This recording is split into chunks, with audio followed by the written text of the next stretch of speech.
Joining us now on the Boardwalk Honda Hotline, you can catch him on SiriusXM NHL Radio. Scott Laughlin joining us today to talk some Flyers as they start playing the Penguins tonight. Scott, how you doing on a Wednesday? I'm doing fantastic, Josh. It's just a great day for hockey fans out there. It's like Christmas time. You get to wake up in the morning and get ready to open up all your presents starting in a few hours' time.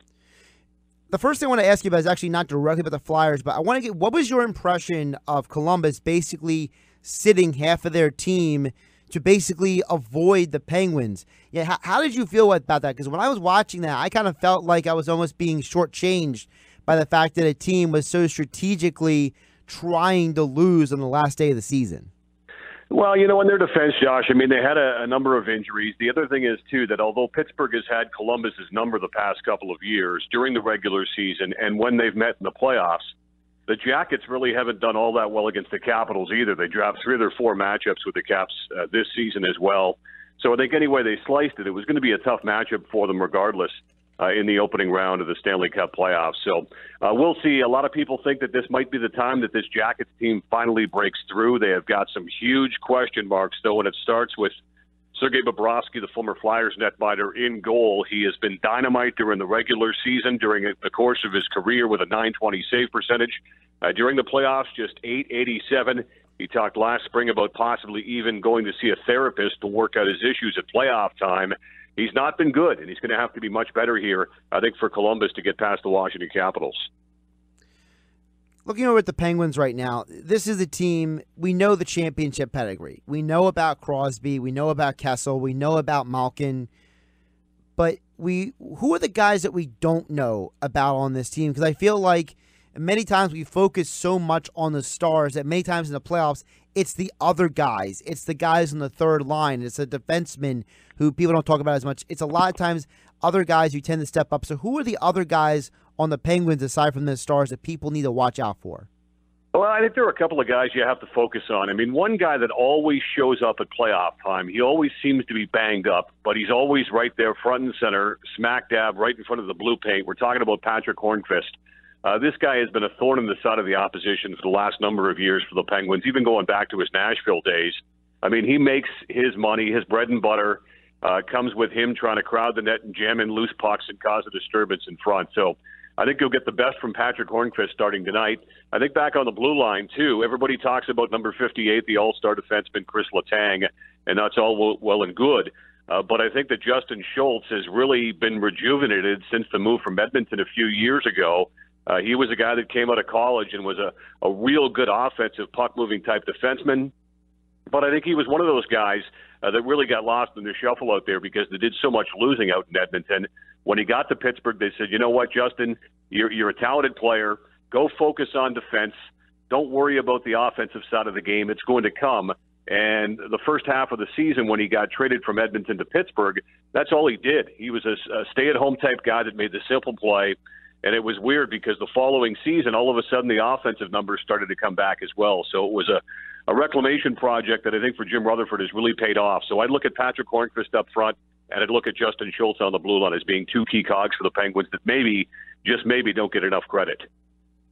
We know the goaltending situation is a little bit different now for Pittsburgh. We know about Matt Murray, but they don't have that ace up their sleeve anymore. Marc-Andre Fleury is now over in Vegas. So if there is an issue with Murray, if he gets injured or, possibly maybe he just has a bad couple of games, what is the Penguins' goaltending situation? Well, I mean, when they won the Stanley Cup a couple of years ago, their first Stanley Cup, the first of 2 here, they actually started 3 goaltenders during the course of the postseason. Jeff Zatkoff, actually, maybe the answer to a trivia question, Jeff Zatkoff was the guy who played the opening game and won for Pittsburgh. And then Marc-Andre Fleury ran with it, and here comes a kid out of Thunder Bay, Ontario, named Matt Murray that kind of took things over and finished off the job. This season, look, Matt Murray, the last 8 starts, he's been questionable. I know that there are some question marks when it comes to Brian Elliott, just 2 games back from his injury, his core muscle injury. And I think that's all well and good. And given the fact that Elliott didn't play that well in Calgary at playoff time last season and got a quick hook, that's a question mark for Philadelphia. But equally, despite the fact that Matt Murray at the other end's got 2 Stanley Cup rings already in his early 20s, in his last 8 starts, his goals against average was up. His save percentage was below 900 at 898. If Matt Murray should fail, the team could be in trouble. They've got an inexperienced guy in Casey DeSmith as the backup. And although he played well in his last start of the regular season, he's been a guy that, along with Tristan Jarry, has kind of been up and down between Wilkes-Barre, Scranton, and the big club. So I think, look, I mean, if Pittsburgh's going to three-peat here, it's going to start with Matt Murray in goal. Like I said, I mean, there are questions in Philadelphia about goaltending, as there always seems to be, unfortunately. And the same thing, I think, at this point could be said for the Pittsburgh Penguins. Talking with Scott Laughlin here on the Boardwalk Honda Hotline. You can follow him on Twitter at Laughlin SXM. That's Laughlin SXM on Twitter. Scott, we know that the Flyers, even though they lost the 4 matchups versus Pittsburgh this year, it should also be noted that 2 of those games went to overtime when Pittsburgh beat them. So what is the key for the Flyers to make this a long series for Pittsburgh? Yeah, and you're right. I mean, Philadelphia had a lead in a couple of those games as well and just couldn't close the deal. I think this one boils down to discipline. I mean, the Flyers are going to have to be very disciplined here. This is not going to be a rematch of the 2012 series where things got nasty and you thought at some point the authorities might have to be called in. It's not that type of game in the NHL anymore. I think the game has transitioned to a certain type of play that's not that, what we saw in 2012. Although we loved watching it, certainly, with Giroux and Crosby off the opening face-off, and Giroux throws them into the sideboards, et cetera, et cetera. It seemed like the Penguins really lost their cool back in 2012. I think that Philadelphia has got to be very, very disciplined. They've got to stay out of the penalty box. I think fans in Philadelphia certainly know about the trials and tribulations of the struggling penalty-killing units for the Philadelphia Flyers. Some of that's goaltending and the injuries that they've had come up along the way. And, you know, some of it's just the fact that they've run up against some good power plays, and you're not going to run into a more effective power play this playoff season than what Pittsburgh brings to the table. They have the top power play in the National Hockey League this past season at around 26%. So I think it's imperative that the Flyers stay out of the penalty box. I think 5-on-5, Philadelphia, if you look at the numbers, the Flyers are a better 5-on-5 even strength team than the Pittsburgh Penguins. So that's step one for me for Philadelphia. If you're going to make this a lengthy competitive series and possibly even win it with a couple of breaks, number one, stay out of the penalty box and don't give that Penguins vaunted power play a chance to go to work. Speaking of the power play, of course, the guy who has to face a lot of these stars of the Penguins is Brian Elliott. You know, he has been the most consistent goaltender for the Flyers this year, but every year with the Flyers, it's about the goaltender. It's always about who should or shouldn't be the goaltender. We know a couple of years ago in the playoffs, it was Neuwirth who almost saved them in the Capitals series, but now they're going into this series with Brian Elliott. What is your level of confidence in Elliott in net for the Flyers? Well, I'll be honest with you, I'm not quite sure what to expect from Brian Elliott. As I mentioned, I mean, he's 2 games back, 2 starts in off the core muscle injury. So you don't know where he's at physically. You hope he's going to be able to, last throughout this series and play effectively. And like I said, going back to last spring, he's in the playoffs for the Calgary Flames. He's supposed to be the guy. And then in a game that they absolutely had to win, they had a short leash on him. He gave up a goal from the sideboards, much like he did, in one of his last starts, unfortunately, for the Flyers. He gave up a terrible goal and gave up one shortly after that. I think it was 2 goals in the first 4 shots. And the Flames had kind of seen enough. And Glenn Gulletson, had the quick hook out for Brian Elliott. So he's had a bit of a checkered past when it goes back to his time with St. Louis and, most recently with the Calgary Flames. All that having been said, I think that the Moose gives them their best opportunity to go in and win this series with Pittsburgh. I hope he's healthy. I hope he's effective, because if he is, I think this will be a long, lengthy, and competitive series. Scott, one of the guys who's had the great season for the Flyers this year is Claude Giroux. Arguably, to me, he should be one of the 3 guys nominated for the Hart Trophy this year. And to me, it's more than just, having career highs in points and in goals and all that stuff. It's the fact that when the Flyers needed him over the last couple months, he has come up so clutch with his team. What is the perspective around the NHL on Claude Giroux? This is a guy who had 2 down years and has just exploded this season since Hackstall moved him to that wing. Yeah, I think for 4 straight seasons, his numbers went down in terms of point production. He deserves all the credit in the world, though. It's not easy to tell your number 1 line centerman to ask your captain to move to the wing. He said, you know what, whatever makes the team better, we'll move Couturier up from the 3rd center position up to the top line, and we'll be a better team for it. And whether it's been Voracek or Simmons or Konechny or Raffl or whoever it might be on the right side, they've played effectively, and it's been one of the top lines in the league with the 2 constants being Couturier and Claude Giroux. I think around the National Hockey League, people agree with you. I think that this guy's going to be one of the 3 finalists for the Hart Trophy. Taylor Hall would be another one. You can throw Nathan McKinnon in there. If you want to go to Malkin, you could probably do that, et cetera, et cetera, et cetera. Kucherov, those types of players. But I think the 2 givens are Taylor Hall and Claude Giroux. The guy's got an awful lot of respect around the National Hockey League, and it'll be real interesting to see what he can do against Pittsburgh here tonight. It's not Crosby versus Giroux like it was back in 2012. And those guys, of course, just battle and battle and battle. And ironically enough, of course, during the off season, once in a while, they even get together for some training. But that's why we love the Stanley Cup playoffs in the National Hockey League. There are no friends at playoff time, that's for sure. So I think Claude Giroux is going to get his just rewards at the end of the season, and it'll start with a Hart Trophy nomination. Claude Giroux finished up strong, as we know, with 102 points, and really was a catalyst for Philadelphia to finally clinch that playoff spot against the New York Rangers this past Saturday. So he deserves all the credit in the world, and I think right now he's one of the top players in the game once again. Who's the guy on the Flyers that you look at and you say, if that guy has a big series, this could be Philadelphia's? Yeah, that's a great question. You know what? I really like the way that Nolan Patrick has played the last couple of months. Since he got promoted to that second-line pivot position, he's been a different player. I think the health issues, knock on wood, are a thing of the past. I think that all that he went through physically, going back over the last 8 months is now behind him.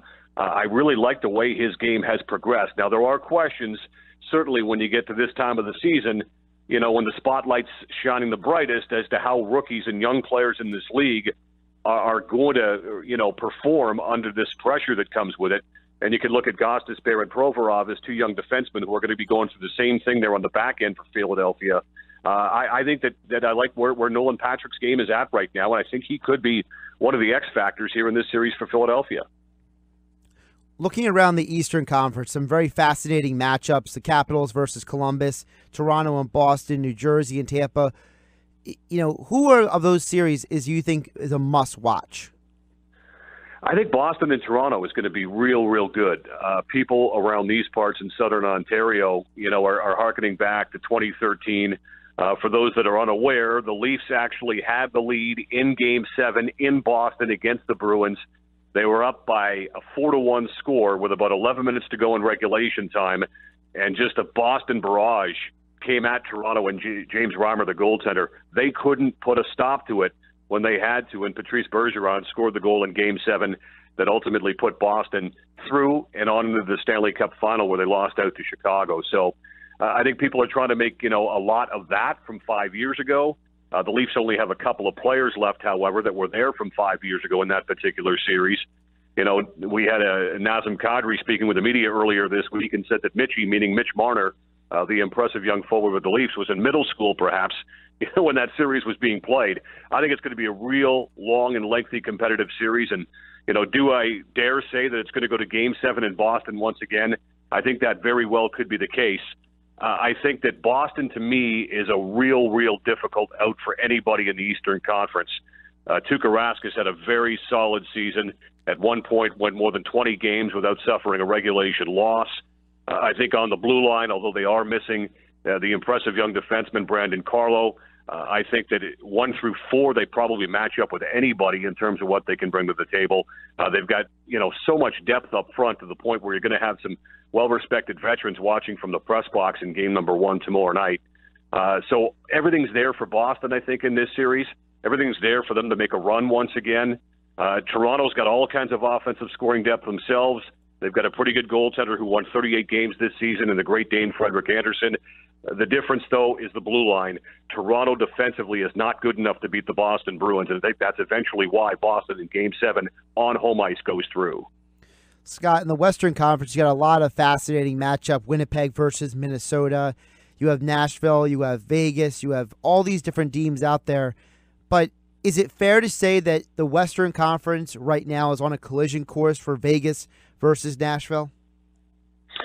Yeah, that could be the case. I think people are looking forward to the second round because you're likely, barring something unforeseen, going to have Nashville and Winnipeg going at it. These two teams are very, very similar.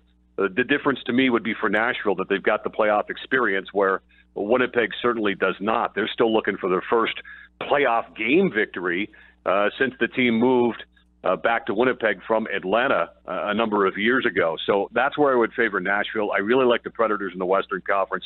I think that Vegas-Los Angeles series is going to be intriguing, to say the least, because to me it feels like Vegas has been playing up-tempo, fast-paced playoff hockey from October onwards. I think they've been doing it all season long. The question to me, though, is, are they going to be able to reach that next level? Do they have another gear left, or have they been showing us their best all season long? And this club the last month or so was the 18th best team in the league. They've kind of slowed down. Now, you can say maybe they didn't have much to play for because the Pacific Division was spoken for, long in advance because of the great start that they got off to this season. But to me, does Vegas have that next gear, or have they been playing playoff type hockey, intensity-wise, speed-wise, all season long? Because the Los Angeles Kings, I do feel, do have that next gear, and Los Angeles is the best offensive team in the Stanley Cup playoffs. And, Jonathan Quick's a guy who knows how to get it done at this time of the season, too. So to me, that Golden Knights-Kings series is going to be off the hook. And, I mean, geographically speaking, it's a hop, skip, and a jump. As we all know, from Los Angeles to Vegas, it's going to be something to watch for sure. Scott, I always appreciate time. Before I let you go here on 97.3 ESPN, between Pekka Rinne, Marc-Andre Fleury, and Jonathan Quick, of those three, which is the goalie, if they get hot, they can run their team to the finals? Boy, you could say that for each and every one of those guys. I'm going to tip my hand here as to who I think will win the Stanley Cup. I like Pekka Rinne. He had a real good run last spring. There were some games in the Stanley Cup final where there were a couple of leaky, greasy goals that got past him, but for the most part, he was real good. I think this regular season for Pekka Rinne, who I think is going to win the Vezina Trophy coming up in Vegas in June, I think Pekka Rinne's regular season, even at the age of 35, might have been the best that we've seen him play and to produce. So I would look for him, with that great team around him, to really be the guy here that can carry that team towards some real great heights. Scott Laughlin has joined us today here on the Boardwalk Honda Hotline. Give him a follow on Twitter at LaughlinSXM. And we appreciate his time here on Middays with Q on 97.3 ESPN. Scott, appreciate the time as always. Enjoy the games. I loved it. You too. Thank you.